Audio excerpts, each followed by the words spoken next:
eyes I see a beauty that can't be beat. My heart gets lost, but I can't let go.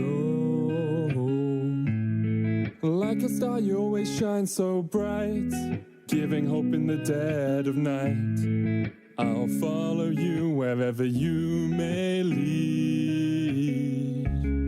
Now I know this might be strange, but you've gotta believe. There's nothing in your way that you can't achieve. You are the sun that lights the morning sky.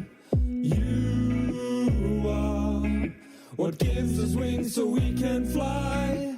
You are the only one for me, my lady Carrie, and your name is Hansi. Oh, wait, what? Medic, this song is about Kazi. No, you said the best AD carry, so I said Hans Summer? It's Hans. The Kazi, and he's already I mean, you're just wrong here, Betty. I don't think that you understand. Oh no, I do, your taste is really bad. That's cute when Hans has actually never won. Well, Kazi keeps on inting and calling it fun. Let's just stop or decide on the rift. Your death will be faster, say thanks for my gift. When my boy Hans is finished with you, he'll prove to you all he's the best in you. They are the sun that lights the morning sky. They are what gives us wings so we can fly. They are the only ones for us. Our AD carries, they're not named reckless. I'm glad, you know, he's way too reckless with my heart, Yeah, right? thank goodness for that. I mean, Carl true to true, and Kazi's okay, you know, Yeah, Kazi's Hans is definitely a better choice than others. yeah, better than reckless.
Hello, welcome to Berlin, Germany, home of the LEC. We're closing out the opening chapter of the regular season as week 4 marks the halfway point of summer and also the introduction of patch 11.1313. It's unlucky for some. You're certainly not unlucky because you've got a stacked cast of not only myself, Caedrel, but also Enders living in the TV. It's kind of like Holly from Red Dwarf for any of our boomers that are watching. Neither of you get that, do you? I don't get that. What you're talking about. No, Red Dwarf, Dave Lister, there's a thumbs up. I can see at least one thumbs up. Okay, I'm not alone. I'm getting old. Oh no. Trevor's not here this weekend. You have no one, you don't have an audience. Yeah, Trevor's gallivanting on the Greek Isles somewhere, but we'll hopefully keep it down here for you here in the LEC studio. Why don't we start where we always do, with those standings, and it's week 4 into summer, so Misfits still in sole possession of first place with 5 teams right nipping at that rabbit's tail. So we want to hear from you guys, everyone at home, who is the strongest team in the LEC right now? Are the Misfits boys, do the numbers not deceive us? Do let us know. Head over to discord.lec.gg and cast your vote. Fellas, looking at it, we're into week 4 now and Misfits still holding on to that top spot. Top 6 is stacked here in Europe. Yeah. I can't wait for playoffs to start, because when you get to round 1 of playoffs, you kind of have a good idea as to who's going to progress. But I feel like if you put any of these teams in a best of 5 against each other, I really have no idea which team would take it. Talking about Misfits, though, they look fantastic, especially against the bottom tier teams. I think this weekend's going to prove a lot, though. No, certainly. And I think it would be foolish not to address the boys from Fnatic, who not only had a 2-0 week, started with a full 5-game winning streak now carrying over from that previous week. It's a phenomenal one as well going into this game against G2 because it was a hard-fought victory. It's not like these wins have come easy to them. The early game was really tough, but when it came down to the team fights, that's where Fnatic really stepped up on the bottom side of this fight. I think Niski was solo killing Wunder on like 1 HP, and it's not every day that you just outclass G2 in the team fights, especially this team with Whippo, of course, going to the jungle. He slotted into that so wonderfully. Adam solo killing Wunder in the top lane. Fnatic are on a tear, and they look so good. Oh yeah, they definitely do. And the draft looked fantastic up against G2. The Taric pick was great. And yeah, the comms seem good. Everything seems to be slowly falling into pieces to Fnatic. You've swapped out your top. You've put your top laner jungle. The first few weeks were a little bit shaky, but now they're starting to find their footing. Yeah, I mean, I don't know if slowly is the right way to put it. I mean, when they're on the win streak like this, Adam looking so comfortable, they had some big scalps taken as well. I'm excited about Fnatic. Oh, yeah. And Whippo got us hyped as well in that PGL we had just the end of last week. So let's focus a bit more on Misfits, this bunny rabbit that does still continue to be considered a surprise. Right, Ender? Is it a surprise that they're still holding on to this top spot, still throwing punches week 4? It is in a bit, right? This is going to be the big test for them this week. I feel like playing Mad Lions and G2. It's sort of last week you had the test. Vitality had to play those two same teams to say, are they a legit top team? Yeah, they're up there. Now Misfits get to do the same thing and prove that they belong at or near the top of the standings. But I just feel like the way this team has turned it around from spring to summer, and Razork in particular, this man has been all over the map. He's had such an influence in his games. And I feel like he was like a decent jungler, you know, in splits past. I often like attributed a lot of his playmaking success to like working with the support, either, you know, Denick in the past or Vander now, but he has been able from minute 1 to get advantages for his laners, and it's looked phenomenal for Misfits. Yeah, the transition from spring to summer it's just amazing to see. And if you would have told me at the start of summer that in week 4 Misfits would be in sole possession of first place in summer, I'd be like, you're joking compared to what they did in spring. Sure. Yeah, it's great transition. Yeah, and so, but do you echo the sentiment of Ender that Razork and his shift to a more self-sufficient jungler is a part of that? Yeah, definitely. Playing more towards top side. I think Hirit was their best player in spring. We mentioned it before, but yeah, playing more towards the top side, VTO's found more comfort, and the meta just suits their playstyle, I think. We take a look at the votes. You guys have been casting them at great length. In fact, it's tied. G2 Fnatic, 238 votes for G2 and Fnatic. Yeah. Well, I was asking you guys in rehearsals, I was like, who's it going to be? You're like, well, probably the ones with those fans. G2 Fnatic, obviously inseparable. We cannot separate them, and that's a conversation for another time, because for now, I want to make sure we have ample time to discuss none other than the British Beef themselves. For today, XL Esports are bringing in 2 new players from their ERL team. It's going to be Marcoon in the jungle and Advien on support. So, 2 coming in, 2 new fresh faces in the LEC. What do we think about this change from the UK lads? I think it's necessary in a sense that last weekend they lost to SK. SK was probably looking in the worst shape in the league as a team. Sure. And XL dropped the ball against them and they lost. And I think that with that kind of progression over the last few weeks, including preseason and spring, bringing in Nuke and stuff like this and Denick, you're really not going to find a playoff spot if you keep it up like that. So they wanted to throw something into the works. They bring in this new jungle support from BTXL, who Marcoon was rank 1 this year, I believe. They made EU Masters finals, him and Advien, very high in solo queue.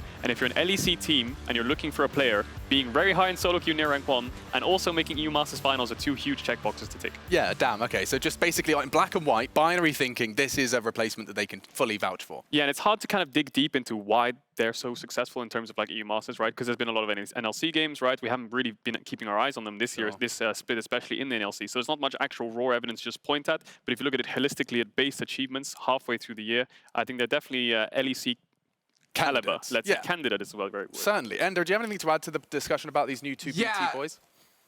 Yeah, I do have to say, like, I understand XL making decisions, like, they've got to try some things. I feel so bad for Denick, because this is the second time where I feel like he's looked pretty decent and still found himself replaced somehow. A jungle support combination, bringing them into the league does make sense, as opposed to just, like, bringing in one, because those 2 roles generally drive a lot of your playmaking in a game. But, yeah, I feel for Denick. They need to be more proactive, and hopefully this changes it. Yeah, okay, well, 2 new players, 2 new voices. I'm sure there'll definitely be some changes in XL this week. I can't wait to see how it shapes up. 2 days ago, though, we did get some sad news from Schalke 04, who are leaving the LEC at the end of this year. Fortunately, Medic is standing by with their managing director to learn a bit more about this change. Thank you very much, Machine. I am here with Tim Reichhardt, and a pleasure to talk to you today, Tim. Of course, a sad day for many esports fans, many LEC fans, that we heard that Schalke will be leaving the LEC at the end of the year. I just wanted to ask you, why has the decision been made here to sell? It's actually quite a long story, but I try to make it short. The club is struggling a lot financially, especially due to COVID. It hit hard almost all football clubs in the world, and it did hit us very, very hard. Next to that, we also had the worst performance ever with our football club. We got relegated into second Bundesliga, and that means in football a very, very significant decrease in revenues. So it is very, very, very sad that we needed to help the club in that way. I mean, the esport department was in the game due to the football club. They helped us to get the LEC slot, and unfortunately now was a time to get back and give back the favor and help them surviving, and also building up a good team for the next year. Yeah, obviously an unfortunate situation, but one that seems like it was pretty much unavoidable. I will say, though, we still have 6 weeks left of the regular season here in summer. We still have playoffs, possibly Worlds. What's next for Schalke here in summer? So, I mean, the first 3 weeks haven't been the best. Somehow the community is hoping for the next miracle run. I have to say, even the stage games looks, I actually can say most of them terrible. We are doing pretty well in scrims, and the team feels good actually, but on stage they couldn't show so far. Even our wins haven't been the best, so I really hope that we can turn things around this week. Kind of a tough schedule with Fnatic today and Astralis tomorrow, but I still have high hopes in the team. So if that team finds his routines on stage and finds his performances they are having in scrims, we can do great. So please, let's all cross fingers, because I don't want to end our last split in LEC on a low. We have been in playoffs since ever, I guess, since we joined the LEC. So let's do it again, and then maybe our all dream come true and we go Worlds, even if it sounds right now a little bit unrealistic. Me personally still hopes for the return here. I don't blame you for hoping. We've seen Schalke's miracle runs in the past. It has been a long story for the organization as well. Let's hope you can write a great final chapter. Thank you very much for talking to me, Tim, and back to you, Machine. Thanks. Bye-bye. Awesome. Thank you very much, Medic, as well. Yeah, looking fly as hell, isn't he, Mr. Chamberlain? Oh, Chamberlain. I want to call him Mr. Chamberlain from now on. It makes him sound much more fancy, and it suits the, what are they called? Suspenders? Suspenders. Yeah. Okay, cool. Well, either way, let's reflect a little bit on that, fellas. I mean, it is an end of an era, but Schalke are still chasing the dream. They've been so close to achieving before and making it to Worlds in 2021. You were telling me it's like, what, 3 times they've missed the mark by a gnat's wing? Yep, 3 years in a row. They've been 1 best of 5, I believe it is, from the World Championship. They joined in 2017 summer, I believe, starting in 2018. Funny enough, I was on that roster that actually promoted Schalke, so I also have a history with them playing on that team. There I am. There he is! Promoting the team. That was one of the highlights of my career, I must say. And Schalke was amazing to work with. Tim, who was just interviewed by Medic, close friend of mine, very down to earth, very honest. And I think being open, especially, is what I know Schalke for. Yeah, I mean, you see so many familiar faces, and on this, through the Schalke rosters and through the years, it's going to be sad not to be talking about the Schalke 04 boys at the end of this split. Yeah, absolutely. I mean, you think about it, 2018 when we made those finals, that was sort of Upset's breakout year, showing up in the finals up against Reckless. I think they've had players like Abadage as well, no longer with the team, but came up through the miracle run, and that's when he sort of solidified his place as a legit mid laner in the LEC. So alongside the performances they've made, they've also brought up a lot of excellent talent, and the miracle run, which will literally never be forgotten in LEC history. No, there's no doubt about it. And Schalke are looking to start the climb this week as we have a brand new patch hitting the LEC. And as he maneuvers his way ever so stylishly, Caedrel's going to walk us through it. Where are you going? I'm going to get Vedius to walk through it with me. We got a big patch. We got one of the biggest patches I've ever seen really in pro play, especially for like a middle of the split kind of thing. Not like a off-season kind of change, but huge patch. Yeah, we've got a lot of new stuff. We've got some buffs. We've got some nerfs coming your way. So without further ado, let's jump straight into it. All of you have seen them, the new items that have joined the Rift. There's Hullbreaker and there's Anathema's change. Anathema's change. Anathema's change, I think. Okay. Yeah. I'm still debating on the pronunciation, but ultimately these two new items have aimed to bring about some very specific different goals in mind, Kate. Oh yeah, definitely. The Hullbreaker is just trying to kind of emphasize more split push. I mean, the patch itself kind of buffed the tier 2 towers as well, right? Where the tier 2 towers actually give more gold. On top of that, bringing in a split push item, it just makes it so you want to kind of play more things like Fiora Jacks, you know, these kind of Camille champions that will hit your side lane towers. I'm not sure if we'll see that, but that's the idea behind that item. Yeah, I think the Hullbreaker ultimately is not as strong as it initially seems. I think the Anathema's change is what we're going to be seeing a lot more of, because this buff to the tower as well is what specifically I think teams are going to be looking to leverage the Herald in the early game. But when it comes to Anathemas, I think that a lot more champions are now actually taking advantage of that. In solo queue, I've seen a lot of Zax running it. I've seen Sejuani tops in high elo. Top I've also heard because about. what Anathema's change does is you basically target a champion and reduces the tenacity they take as well once it's stacked up as well. On your screen, you're going to see some of the changes to the champions as well. Things like Lee Sin, Aphelios, and Rumble.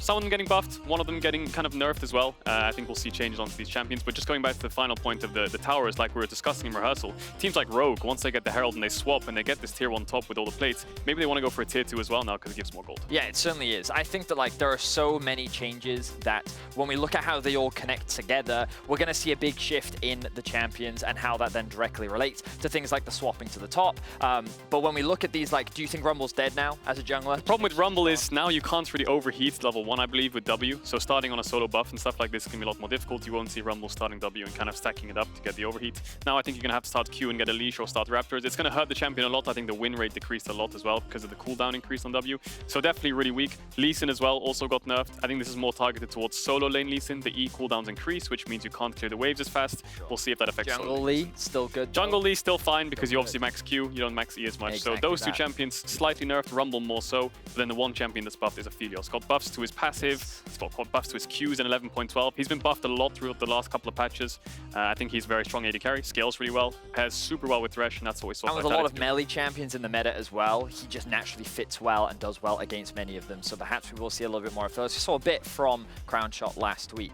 But keeping in mind buffs, let's talk about the mage items because all of their costs got reduced, which basically means that mages get to their item spikes sooner, which basically means that mages should now, in theory, be able to have a little bit more of an impact much earlier in the game. Oh yeah, you think of control mages and things like perhaps even Sylas or TF, we could use these items. The mythic items obviously reducing cost around 100, 150 gold, I think it was. Can't remember the exact number, but reduced cost means you can get to that item power spike faster. Will we see mages come through with these changes? I doubt it. We have seen a little bit of Azir and Orianna here and there, but I still think skirmishers champions like Akali Sylas will kind of rise to priority. The big thing for me is Everfrost champions. Like you mentioned Sylas, but I think Gragas is another one that could suddenly rise back in priority and give a little bit more flexibility in the top side. But that is what could see change, the things that we might see disappear with some nerfs, things like Varus, because we have seen changes to the lethality item, of course. Yeah, 3 items here on the bottom of your screen which have been nerfed, 3 big items for pro play. We'll start with Proudest Claw because of Varus, right? You saw Reckless even do it with Proudest Claw through a creep, throw the ultimate. The base stats have been reduced, you can't dash through creeps anymore, so expect Duskblade Varuses now, I would say.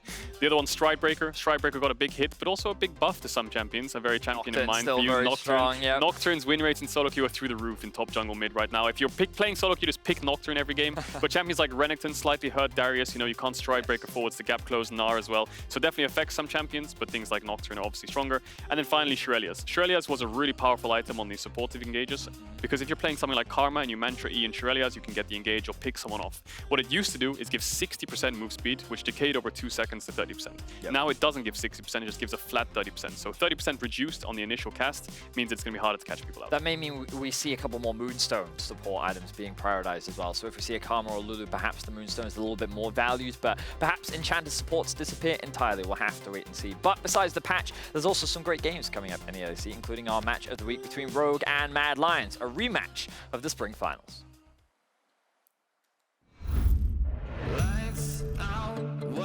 When I see them, I always feel like they stole my trophy, and it really sucks. I really wanted to win it.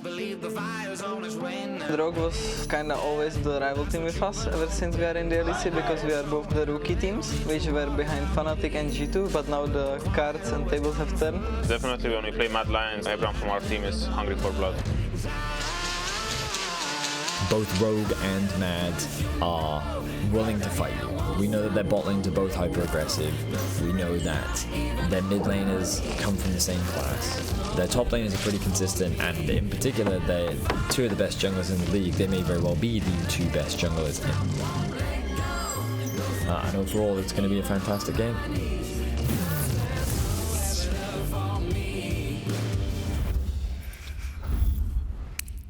Rock and roll. Quick costume change as well. That didn't cause any chaos in the studio whatsoever. Caedrel still hanging out with me, Machine, and Ender. The rematch, boys. The spring final. I mean, this has been talked about, whispered about.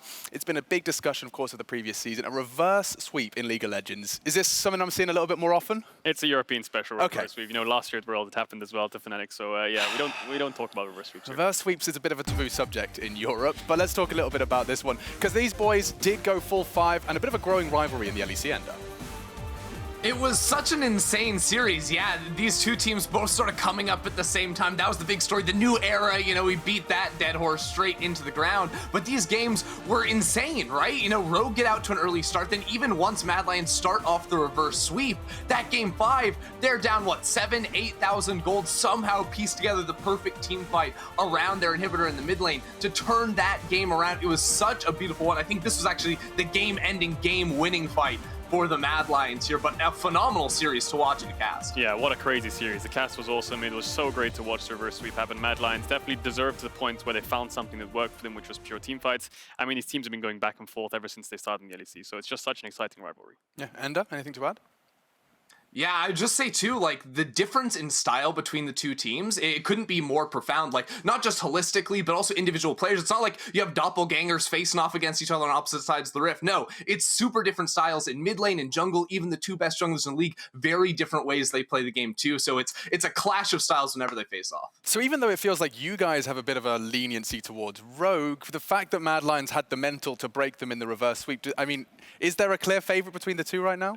There really isn't. I think if you look at baseline fundamentals and how the games progress, if you actually watch the context of their wins, Rogue look a lot cleaner. That's easily, you can say the macro, everything just looks a lot cleaner. Yeah. They do drop the ball in the mid game though. Whereas Mad Lions, it feels like some of their games are clean, some of their games are just really messy in the late game, some of their games they just kind of throw it in the early game, bot lane, all inning. It's really hard to tell with Mad Lions. Very volatile states of the game depending on where they drop the ball. But Rogue, definitely a clear favorite in the early stages towards the mid to late game, which you even saw in the finals. You know, in the last game of the finals, they were like 6, 7k gold up, really, really in the driver's seat the whole game, and then they just threw it. Hell yeah, and that's the match of the week, but we also do have some great games on the docket today, as the current top team in the LEC, Misfits, go up against the reigning champions, Mad Lions. So a good taste of what the Lions are going to be capable of this week.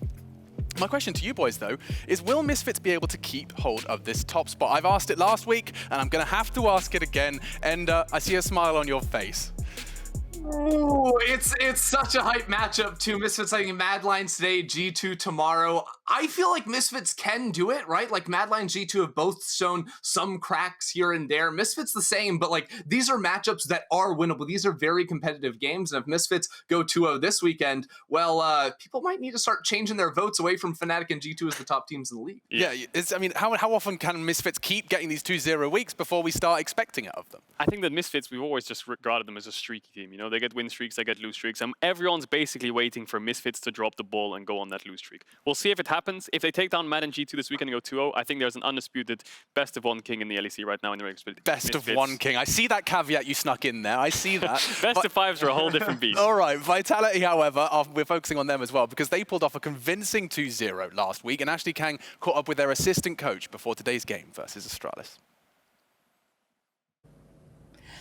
Thank you, Machine, and I'm joined by Mephisto, coach of Vitality, ahead of their match against Astralis. Thank you so much for joining me. No problem, no problem. Mephisto, Vitality had a very strong performance last weekend, and what are your thoughts on Vitality's performance last week, and is that a reflection of the level of performance we will also see this week, or even possibly the rest of the summer split? I think last week we had a decent week. We've been doing well in scrims against most of the teams, including the top teams. And I think currently the top 6 is a bit undefined as to who is the better team and who is like the bottom of the top 6. So I think our performance was decent, nothing like too stellar. We've had better games, but once again, it's best of ones, and you know, things can go sideways really quickly. Yeah, and we are still in the middle of the LEC split, but it looks like Vitality, despite the roster changes, managed to build their team synergy in the first few weeks of the LEC in a very solid manner. Can you tell me more about the current level of synergy and atmosphere within the team? So for the team, the atmosphere is really good. The feedback is very direct, and these are 5 players that are very mature, and that they can really take the criticism and like talk to each other very well. So this is, I think, why the level of synergy has been better here than maybe in other teams. There's just more talks between the players, and as a staff, we make sure that the talk happens and that we contain it. You know, there are fireworks, but no explosions. Still, that overall sounds very positive. And other than the communication aspect, how does this Vitality lineup differ or is unique compared to the lineups that you've worked with previously? I think these players are overall more confident and they really believe in themselves, where I think maybe in the past the Vitality lineups I've been part with have had confidence issues. These ones, you know, they're killers. They know that they can kill the enemy team and they just look for ways to do it. So I think the confidence levels is the difference. This team is a very confident team. And with this difference in confidence and with this level of performance that Vitality has been showing, Mephisto, is this Vitality making it to Worlds? Nobody knows. Nobody knows. You know, at the beginning of the split, there were some people who said this team is either making 10th or Worlds. It doesn't look like we're going to be 10th, for now at least, but it doesn't mean at all that we're going to make Worlds. There's a lot of things that life can throw at us before we make it to World or not, and it's up to us to deal with whatever is thrown at us by life better than the other teams. Many teams start very strong and falter. That has happened splits and splits. It can happen to us. You never know. But for us, at least, the goal that we feel is a difficult one, but one that we can achieve, is the top 3, and I guess that would make us qualify to Worlds. So that is the goal, but will we make it? I don't know. And I can tell you that in 5 weeks, I still won't know. And we will certainly keep an eye on Vitality's trajectory for the rest of the LEC. Thank you so much for Mephisto, and back to you, Machine. No problem. Thank you, Ashley. Thank you, guys. Thank you. Awesome, thank you so much there to Ashley. And the Bees are buzzing so far in summer with the wins over Mad Lions and G2 last week. It does look like they're flying straight towards those playoffs. And it's been a more consistent than the previous weeks. Certainly looks like they're back on their feet and looking like a real threat. Oh yeah, definitely picking up a lot of wins here, especially last week was huge for them. And just feels like the team's working well in synergy together. You think of a team as a 5-man unit working in cohesion in terms of team fights, but I think this team not only does the team fights well, but when it comes to mid-jungle moving around, jungle bot lane, anything like this, these kind of small picture puzzles are working together perfectly. Ender, let's focus a little bit on your Vitality flavor. No, I think Vitality have looked real solid, and I've been super interested to see a lot of the different looks they've been able to bring out for us. You know, early on in the split, they were busting out the tank Kog'Maw with 4 melee like dive champions. Like, we don't even have to protect the Kog'Maw because he'll kind of protect himself and deal a lot of damage. I think their compositions have also been really interesting in mixing things up, with Leader playing the Rise last week against G2 even. Yeah, and I think looking at their composition statistically, you know, we're going to choose 3 compositions here to just basically look at. 2 of them, more important, that stand out to me is the middle and the bottom one, where you're playing these double AP solo laners in the second one with an AD jungle. And then vice versa, on the bottom one, you've got double AD solo laners in the Evelynn and jungle. Works really well together. Bot lane's been performing fantastically on these champions. You know, really good combos, Varus Braum, Aphelios Thresh. The team works really well together on these drafts specifically. And then just like Ender was talking about, the tank Kog'Maw with a dive comp, you know, it all kind of makes sense in the Vitality drafts. And I think the mixed damage on top of everything makes it so the playstyle is volatile, which is probably what they want, and just brings them success. So this is do you think this is just kind of crafted to the tools that Vitality have in their shed? Then this isn't like an awesome one-size-fits-all? I think that the meta suits Vitality fantastically right now, given the champions, you know, like these melee engagers, mages, in a sense where you've got like a Rise split pusher, which works. There's not much Azero and not much scaling. It's more about fighting over Drake, skirmishing over Crabs, fighting for Herald. I think that's where the players of Vitality find success. Absolutely. Any closing thoughts from you, Ender? It looks like this game's just moments away. Look, I'm ready for the game, but honestly, I want to see how deep Selfmade's AP jungle pool actually goes now that we're seeing like Rumble nerfs come in on this patch. He showed the Evelynn. I know Evelynn super, super good, but what else is up his sleeve? Because if Leader wants to go for those AD mids and, you know, SLT is playing tank tops or like the Lulu tops, Selfmade is going to have to be more of an AP carry and show us a few more options in his toolbox. Absolutely. Well, I can't wait to have a little rummage in his toolbox. Sounds very fun.